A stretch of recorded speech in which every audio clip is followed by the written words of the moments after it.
Bueno, primero, muchas gracias por la oportunidad de presentar este trabajo. Vengo de la Escuela de Arquitectura de la Universidad Católica de Chile y esto es una investigación Fondesit, equivalente al CONICET de acá, de 3 años y ahora se está terminando y esto es uno de sus resultados. Tiene que ver con la mirada urbana de esta expedición astronómica, la expedición de James Melville Gillis, que estuvo en Santiago entre 1849 y 1852. Todo esto parte del documento que deja Gillis al regreso a Estados Unidos, que es un amplio registro de sus actividades, muy amplia, son 6 volúmenes, y lo interesante es que el volumen 1, un volumen, no sé, de más de 500 páginas, está dedicado por completo a explicar Chile como nación. Y dentro de eso hay un capítulo, que es el capítulo 8, que está dedicado a explicar Santiago. Entonces el trabajo, lo que voy a mostrar ahora, es básicamente tratar de, a partir de estos documentos, de este capítulo, ver la forma de la comprensión de Santiago por parte de esta expedición. Los otros elementos son un conjunto de representaciones, de registro, en el que destaca la vista panorámica de Santiago. Tiene casi 2 metros de largo la edición que está en el libro y casi 40 centímetros de alto. Arriba un plano de Santiago, 3 imágenes de Santiago, en el que destaca en el centro el Cerro Santa Lucía, que es el lugar donde se instala la expedición, y abajo el plano de la provincia de Santiago. Lo interesante es quién es este personaje. Bueno, primero es un marino, él parte muy joven de la carrera militar como guardia marina y paulatinamente, por todo lo que significa el oficio de un marino, ¿cierto? De lo que es esta rama, se involucra con el depósito de las cartas, esencial para la navegación, qué sé yo. Y de allí salta asesorando o haciendo un trabajo de registro también astronómico para una expedición que había surcado a los mares del sur, y él tiene que estar 3 años en un observatorio en Washington, muy precario, está formándose recién todo esto, de manera de hacer el seguimiento de estas observaciones que se iban haciendo también por la otra expedición. Es ahí donde se forma como astrónomo y además es fundador del Observatorio Nacional de Estados Unidos. Bueno, entonces un militar y un astrónomo, y el material que nos deja es esta vista panorámica, que es prácticamente lo que a mí me ha motivado a hacer esta investigación, que dicho sea de paso va con una gran cantidad de personas con las que he estado colaborando. Cuestiones interesantes es la calidad del registro, un registro fotográfico. Ahí al pie de la imagen aparece esta indicación, que es un dibujo que se hace con el auxilio de esta cámara de sketch, que todavía en la investigación misma yo no he dado a qué se refiere exactamente esto. Lo más probable es que haya sido en base a daguerrotipo. La otra imagen es esta, que también es muy interesante, que nos muestra el cerro donde está la expedición, y acá están los 2 observatorios que ellos traen e instalan sobre el cerro. Además tienen que allanar el suelo del cerro para poder instalar estas casetas. Hay dos telescopios, el ecuatorial y el otro, el de los paralelos. Ahí están los 2 observatorios. Cuando digo que tiene esta calidad fotográfica es por esta coordinación que uno puede hacer, ¿cierto?, entre lo que se ve desde el cerro y lo que se ve desde la ciudad hacia el cerro, en estas imágenes, además contrastándolo con una cartografía de la época, que son las 2 vistas. Entonces hay una cierta correspondencia. Y lo otro que es interesante es si es que uno hace la comparación con fotografías, las primeras fotografías de Santiago hechas del mismo lugar, que son casi una década después, podemos comprobar que las similitudes son fotográficas. Por ejemplo, esta calle que tiene ese giro aquí, exactamente esto que vemos acá, o este edificio que era la Academia de Guerra, como está exactamente allí. O la vista inmediatamente al lado, que es esta. Son fragmentos del panorama que yo diría tienen esta cualidad excepcional de tipo fotográfico. El otro es el plano de Santiago, que como cartografía no es muy relevante, pero sí nos va a aportar ciertos elementos para poder tener una lectura que hizo la expedición sobre la ciudad. Cuestiones también interesantes que personal de la misma academia que se estaba formando como academia y las primeras personas que eran los ingenieros que estaban, bueno, algunos vinieron a Europa a perfeccionarse en esto, apoyaron a Gillies para poder realizar ese plano. El otro tema que es interesante es el lugar. Santiago en 1850, lo que era, bueno, una ciudad muy concentrada sobre sí misma, rodeada de un mundo rural, que en la época de Gillies está precisamente transformándose. Este es otro panorama de 10 años después en que empieza a aparecer una arquitectura distinta, una arquitectura de más pisos, con un lenguaje más sofisticado, que empieza a transformar la ciudad. Este es más o menos lo que ocurre 10 años después de la visita de Gillies.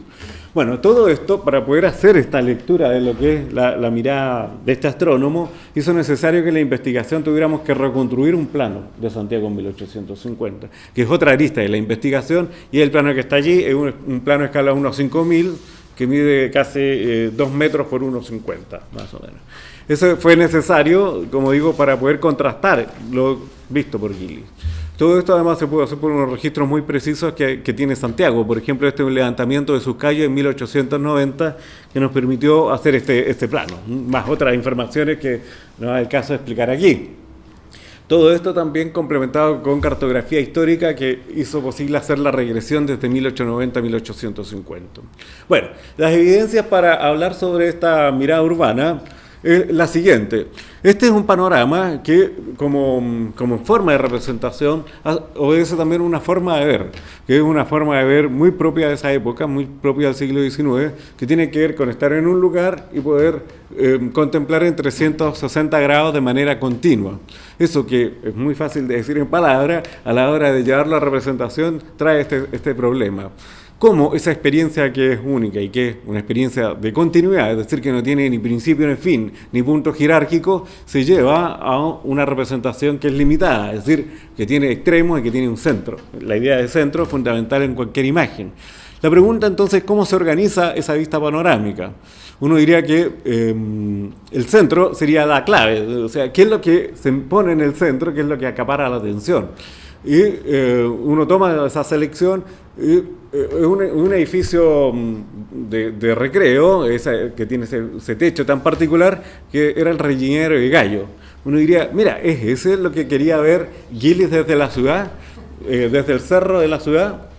Bueno, entonces para contrastarlo se hace este esquema, que es tomar ese plano de Santiago construido por nosotros, tomar el Cerro Santa Lucía, que era el lugar de la vista, y desde allí poner ese edificio, el edificio que está en el centro, y trazar una línea, que sería la que indicaría el centro de la vista panorámica. Bueno, la sorpresa, entre comillas sorpresa, es que esa línea obedece al norte geográfico. Es decir, lo que está en el centro de la vista panorámica es una cuestión que evidentemente tiene que ser el centro de atención de un astrónomo, la orientación, el norte. Y si es que uno hace el ejercicio, evidentemente ahí está el Reñero de Gallo, lo que indica el norte. Obviamente no hay ningún interés arquitectónico, porque lo que está en el centro es muy poco, no hay arquitectura. Todo lo que es arquitectura está hacia los costados. Si se fijan, uno podría barrer con ese color, ¿cierto? ¿Dónde está la arquitectura? ¿Dónde está el interés? Y justamente en el centro no está. Si esto uno lo lleva a planta, se da cuenta de que obviamente todo lo que está rosado es la parte con valor arquitectónico que estaría a las espaldas de quien mira hacia el norte. Y si uno recompone la vista, ese sería lo que miraría alguien que efectivamente quisiera orientar su mirada hacia la arquitectura. Bueno, esa es la mirada de un astrónomo, en principio. La compara uno con la vista similar, desde el mismo lugar, de un pintor, que es Rugenda, muy conocido en Sudamérica por los lugares que visita, ¿cierto? Y uno se da cuenta de que efectivamente para un pintor lo que está en el centro de la imagen es la plaza de armas, es decir, donde están las instituciones, donde está la catedral, los que fueron los edificios de gobierno, de autoridad en la época colonial, y el lugar máximo de representación. Por lo tanto, queda en evidencia que el punto de interés lo que ve un astrónomo no guarda relación con lo que ve un pintor. El plano no tiene punto de referencia para ser visto por una cuestión natural. Por lo tanto, y además lo que yo decía, que no tiene tanto valor en su descripción cartográfica, pero sí tiene valor en cuanto al listado que hace de los elementos que destaca en el plano, que son estas áreas en color más oscuro, que son las instituciones. Esto es fundamental porque en Santiago de Chile, Chile se está formando como nación y se están formando sus instituciones que le van a dar identidad. Entonces, lo interesante es el listado que está indicando esas instituciones. Bueno, hay una especie de metáfora, ¿cierto? El que ve es un astrónomo que se pasa todo el día mirando estrellas y listándolas, es el que ve las instituciones y también las lista en esa carta, en ese. Bueno, acudimos de nuevamente al plano, vamos a ver que ese listado no es cualquiera, sino que tiene un orden. Tomando como centro la Plaza de Armas por una cuestión convencional, ya que no hay punto de vista fijo, ensayemos qué pasa con eso. Tomamos el plano para tenerlo ahí a mano y vemos que las primeras 4 instituciones están al sur de la Plaza de Armas y parten con el Palacio de Gobierno, que era la Moneda, que recién se había trasladado ahí, desde la Plaza de Armas precisamente. Las otras 4 son templos y claustros que están al otro lado del río. Las siguientes son las que están en torno a la plaza, en lo que era el centro mismo. Luego, las que están al otro lado de la Alameda, que es un paseo más importante de Santiago en aquella época. Y las otras últimas, es muy interesante definen 2 ejes paralelos, norte-sur, ese y este. Veamos de qué se trata. Bueno, el primer eje es el cementerio, que está al norte del río. Luego el mercado central, que está entre el río y la Alameda, y luego el otro mercado que está después de la Alameda. Y las otras 2 instituciones que están en estos ejes, una es una iglesia y la Viñita, y la otra es el mismo observatorio. Es decir, si uno se da cuenta, en el fondo, de ese listado, las últimas es precisamente, de nuevo, una institución que es parte de la misma expedición. Es el observatorio y por lo tanto es el que indica el norte. Por lo tanto, si uno hace de nuevo el ejercicio y aísla lo que indica el plano, uno se da cuenta que la representación más importante y que está en el centro era el observatorio. Obvio, ¿cierto? Son los que ellos se están representando a sí mismos. Bueno, el orden del texto de este capítulo 8 es muy bonito porque Gillies, además de ser astrónomo, de ser militar y de todas estas dotes que tenía, acumuló además gran cantidad de información por las redes científicas que hizo con las personas que trabajaban en Santiago en aquella época. Era poeta, yo diría, por cómo describe la ciudad. Parte diciendo: a nuestros pies yace el cerro, la ciudad, por lo que indica que está escribiendo como si estuviera en el cerro. Yo no sé cuándo escribí el texto, si cuando estaba efectivamente ahí, si cuando vivió a Washington, etc. Bueno, pero es lo que dice: a nuestros pies de la ciudad, con sus calles de ángulos rectos, casas bajas y con techos de tejas, de estilo pintoresco, si bien no cumple... Bueno, todo este relato es muy bonito y lo que deja de manifiesto allí, una de las cosas que le llama la atención es precisamente la Alameda, este paseo, como un elemento estructural de la ciudad, que hay que tenerlo en cuenta, que es muy interesante. Luego, la primera institución que nombra es la catedral. Se detiene mucho en hablar de la catedral, después describe las instituciones religiosas. Esto también es muy interesante, uno de los templos y conventos, el de la Merced. Fíjense cómo está en la imagen del panorama y lo que describe en el texto. Dice: de la cima de este cerro se pueden observar sus largos corredores, y uno lo puede ver ahí en el dibujo. Ellos rodean un jardín plantado con palmeras, ahí están las palmeras nativas, pero de aspecto oriental, que como torres. Bueno, exactamente lo que se tenía a vista del cerro. Hay una coordinación entre lo que dice el plano, entre lo que dice la vista panorámica y lo que dice el texto. Luego sigue con estos 2 edificios: el Palacio, que era el edificio institucional más importante de la colonia, estaba en la Plaza de Armas, y la Moneda, que era el edificio más importante en la época que él llega, que es donde se traslada la presidencia, ¿cierto? Y que son además las 2 instituciones, las únicas 2 que tienen imágenes. Uno en la plaza a la derecha y la Moneda a la izquierda. Luego sigue con los 2 mercados y ahí se entretiene, habla de los productos que se venden, dice que las frutillas son más pequeñas o iguales, más sabrosas de las de Virginia, etc. Empieza a comparar todo esto. Es decir, las instituciones le brindan un mecanismo para poder penetrar hasta las cosas más mínimas. Y interesante que mencionan a los 2 juntos. Y luego habla del tajamar, fíjense ustedes cómo van esos paseantes ahí junto al río. y también es destacado porque mejor dicho, junto a la Alameda, el otro elemento estructural de la ciudad, en torno a los cuales va ordenando su descripción de las instituciones. Luego pasa a las instituciones de formación, que justamente se están, valga la redundancia, formando, como la Universidad de Chile, la misma Academia Militar, el Instituto Nacional, la Escuela de Preceptora, la Escuela de Artes y Oficios, la Escuela de Agricultura, etcétera. Las nombra todas juntas y va entrando en ellas. Luego, esto es muy interesante, se detienen yo le llamaba instituciones de reclusión, que es la Casa de la Caridad, la Casa de Orate, la Casa de Huérfanos, etcétera, etcétera. Y termina hablando de la penitenciaría, porque también estaba recién inaugurada, un edificio, fíjense ustedes que está a las afueras de la ciudad, y tiene esta planta muy característica de los edificios de aquella época, en forma de panóptico, ya que estamos hablando también de panorama. Esto le permite hablar de la penitenciaría, como muchos otros momentos, acercarse al carácter del chileno, que en algunas cosas sí tiene coincidencia y en algunos, bueno, hay que ver si uno se ve reflejado en ello. Dice, los mineros son los que llevan las apuestas a un exceso. Hay individuos que pierden más de 100.000 pesos en una sola sesión, y uno de estos, aunque tiene costumbres muy austeras, no ha titubeado en apostar más de 1.000 doblones en un solo juego. Tales pérdidas, en algunos casos, sumados todas sus propiedades, llevarían a un hombre al suicidio en otras partes del mundo. No así el chileno. Llora un poco, dice, tal vez vive de sus amigos y acreedores por un tiempo, y puede ser que una beta rica aparezca en una mina donde tiene una parte hasta ahora sin valor, y ya está en pie de nuevo. Pegarse un tiro en la cabeza o ponerse una soga al cuello para terminar con los pensamientos desagradables, jamás se le ocurriría a nadie.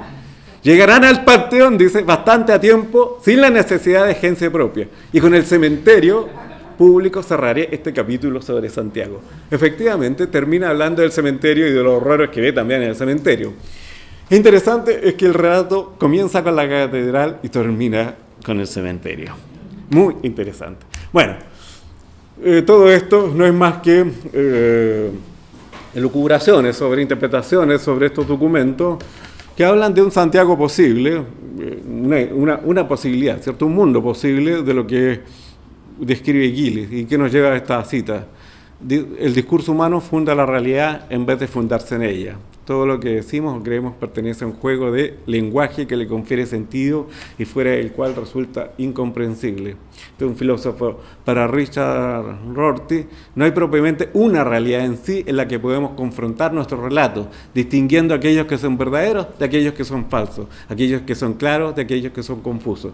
La realidad tal cual es, entre comillas, lo que está allí, de cualquier manera, haya o no sujetos en el entorno, lo que Bernard Williams llama una noción absoluta de realidad, no tiene sentido para decidir cuál de nuestros relatos es correcto y cuál en cambio no. Son mundos posibles, son aproximaciones. Muchas gracias.